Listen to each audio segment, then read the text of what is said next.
जय श्री राम किसान भाइयों, यदि आप भी अपनी गेहूं की फसल में पहले यूरिया डालने जा रहे हैं तो किसान भाइयों उसमें आप इन दो चीज़ों को अवश्य मिलाकर डालिए। यदि इन दो चीज़ों को आप जरूर मिलाते हैं और यूरिया के साथ में मिलाकर डालेंगे तो आपकी गेहूं की फसल की जो ग्रोथ होगी वह बहुत ही बढ़िया और बहुत ही अच्छे तरीके से होगी। कल्लों की जो संख्या होगी किसान भाइयों वह आपको पर पौधे से अधिक मात्रा में प्राप्त होगी।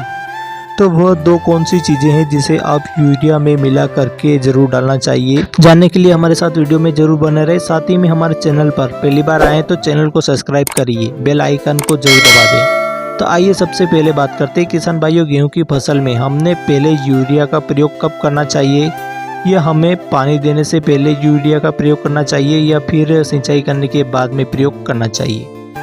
तो किसान भाइयों आप इस बात का हमेशा ध्यान रखें कि गेहूं की जब आप सिंचाई कर दे उसके बाद में ही आपको यूरिया का प्रयोग करना चाहिए। पहले जब आप यूरिया का प्रयोग कर देते हैं तो किसान भाइयों तो कुछ मात्रा में जो यूरिया होती है वो लीच डाउन हो जाती है, जमीन के अंदर नीचे चली जाती है, जिससे हमारे पौधे को संपूर्ण पोषक तत्व नहीं मिल पाता है। किसान भाइयों अब बात करते हैं कि पहली सिंचाई कब करना चाहिए। किसान भाइयों गेहूं की पहली सिंचाई बहुत ही ज़्यादा महत्वपूर्ण अदा करती है। यदि पहला पानी आप सही समय पर लगाएंगे तो किसान भाइयों आपको बहुत सारे बेनिफिट मिलते हैं। पहले पानी आपको अपनी मिट्टी के हिसाब से ही लगाना चाहिए। यदि आपकी मिट्टी हल्की है, रेतीली है तो पहली सिंचाई आप 19 से 20 दिन पर कर सकते हैं। यदि किसान भाइयों आपकी मिट्टी भारी है और उसमें पानी सोख कर रखने की क्षमता है तो आप 22 से 25 दिन पर भी पानी लगा सकते हैं। पहली सिंचाई करने के 3 दिन बाद ही किसान भाइयों आपको किसी भी उर्वरक का प्रयोग करना चाहिए। सबसे पहले किसान भाइयों आपको नाइट्रोजन की पूर्ति करने के लिए यूरिया का प्रयोग करना चाहिए, क्योंकि किसान भाइयों शुरुआती अवस्था में हमारे गेहूं के पौधे को ज़्यादातर अगर किसी भी पोषक तत्व की आवश्यकता होती है तो वो होती है नाइट्रोजन की। नाइट्रोजन से किसान भाइयों हमारे पौधे में वृद्धि विकास होता है, वह बहुत तेज़ी के साथ होता है। उसके लिए किसान भाइयों आप यूरिया की मात्रा ले सकते हैं, लगभग 40 से 45 किलोग्राम प्रति एकड़ के हिसाब से डाल सकते हैं। अब बात करते हैं किसान भाइयों उस समय हमें यूरिया में मिक्स करके उन दो कौन सी चीज़ों को डालना चाहिए जिससे हमारा पौधा है उसका संपूर्ण विकास हो पाए। तो पहले जो चीज़ें हैं किसान भाइयों उसका नाम है सागरिका। जी हाँ किसान भाइयों, जब आप अपने गेहूँ में पहली सिंचाई करते हैं तो साथ में यूरिया का प्रयोग करते हैं।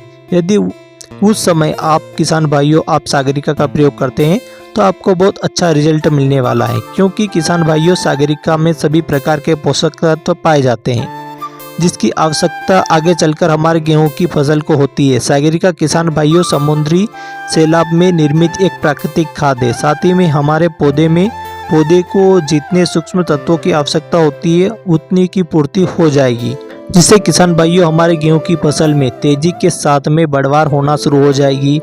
हमारे पहले से जो तत्व पड़े हैं किसान भाइयों वह भी क्रियाशील होकर हमारे गेहूं के पौधे को मिलने लगेंगे। तो सागरिका किसान भाइयों हमारे गेहूं के पौधे को प्रकाश संश्लेषण की जो क्रिया है उसको भी तेजी के साथ बढ़ा देगी, जिससे किसान भाइयों फुटाव अधिक होंगे और कल्लों की संख्या अधिक होगी।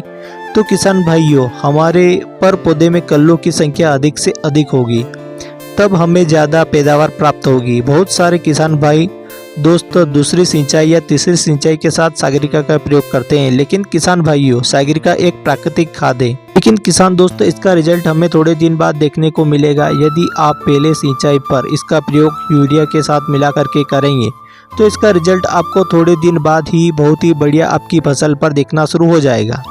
यदि हम सागरिका की मात्रा की बात करें तो किसान भाइयों लगभग 5 किलोग्राम प्रति एकड़ के हिसाब से आप यूरिया में मिला करके डाल सकते हैं। और जो दूसरी चीज़ें आपको खास मिलाकर डालनी है तो यूरिया के साथ में जो डालना है वो है सल्फर। यदि आपने गेहूं के समय बुआई के समय डीएपी का प्रयोग किया था, एसपी का प्रयोग नहीं किया था, तब आपको किसान भाई सल्फर का प्रयोग जरूर करना चाहिए। जो 80% वाली आती है किसान भाइयों DWG वाली, इसका प्रयोग आपको जरूर करना चाहिए। इसका प्रयोग करने से किसान भाइयों बहुत सारे फायदे होंगे। जैसे किसान भाइयों सल्फर एक फंगिसाइड का भी काम करता है और हमारे गेहूं के पौधे में रोग प्रतिरोधक क्षमता को भी बढ़ा देता है। तो जो छोटे मोटे रोग है किसान दोस्तों वो भी हमारी गेहूं की फसल को नहीं लगते, साथ ही में ग्रोथ अधिक होती है दोस्तों, और इसका रिजल्ट कई दिनों तक हमारी गेहूं की फसल को मिलता रहेगा, जिससे काफ़ी बढ़िया फायदा हमारी फसल को मिलेगा। यदि इस समय आप इसका प्रयोग करेंगे किसान भाइयों, तो जो सल्फर का रिजल्ट है वह हमारे पौधे को बालियाँ आने समय तक मिलता रहेगा। तब तक किसान भाइयों यह हमारे पौधे में सल्फर की पूर्ति करता रहेगा। यदि इन दो खादों को मिलाकर आप डालेंगे तो पहले यूरिया के साथ में, तो निश्चित ही किसान भाइयों इस साल आपकी गेहूं की जो बढ़वार होगी बहुत ही बढ़िया होगी और आपके खेत में पीलापन नहीं होगा। आपकी गेहूं की फसल एक समान होगी किसान भाइयों और गेहूं की ग्रोथ एकदम बढ़िया होगी और कल्लों की संख्या अधिक और सर्वाधिक देखने को मिलेगी और भविष्य में आपको गेहूं की फसल से आपको काफ़ी बढ़िया पैदावार मिलने की पूरी संभावना है। तो किसान दोस्तों, यह थी आज की हमारी जानकारी। अगर हमारा वीडियो पसंद आया तो चैनल को सब्सक्राइब जरूर करें, घंटी के बटन को प्रेस जरूर करें और इस वीडियो को अन्य किसान भाइयों तक शेयर जरूर करें। तब तक के लिए safe health, safe care and take care. जय हिंद, जय भारत।